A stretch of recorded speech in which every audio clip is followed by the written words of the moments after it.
வணக்கம் அன்பு நெஞ்சங்களே. நான் உங்கள் சிவகாசி சிவன்.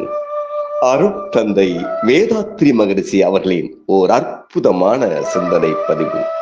தலைப்பு: எல்லாம் நன்மையே. துன்பத்தை மாத்திரம் நினைத்து கொண்டிருந்தால் அது தொல்லையாகவே இருந்திருக்கும்.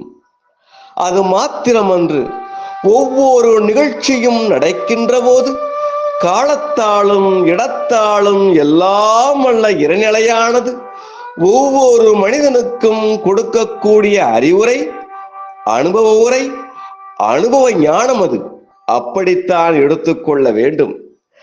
அப்படி எடுத்துக்கொண்டோமையானால் எந்த துன்பத்துக்கும் காரணத்தை கண்டுபிடிக்கின்றோமோ அதிலிருந்து விளையக்கூடிய நன்மையெல்லாம் விளங்கிவிடும்.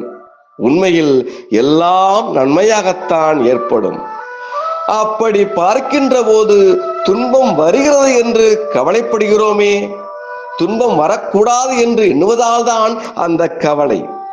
துன்பம் என்றால் மனதுக்கு ஒவ்வாதது அல்லது உடலில் நோய், அது இரண்டும் என்று வைத்துக் கொள்ளுங்கள்.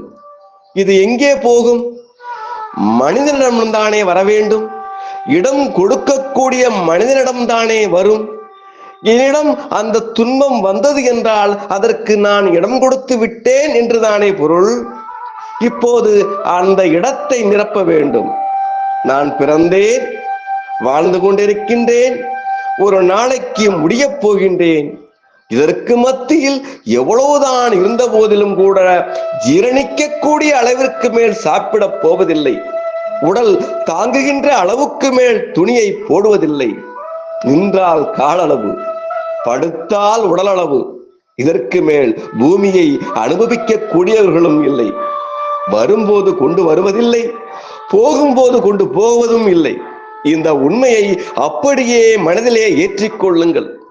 அப்போது நமக்கு எந்த இடத்திலே என்னென்ன கிடைக்கின்றதோ அது நிறைவாகத்தான் இருக்கும்.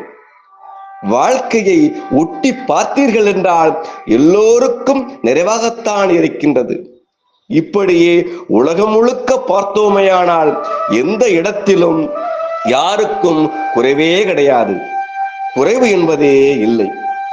வாழ்க வையகம், வாழ்க வளமுடன்.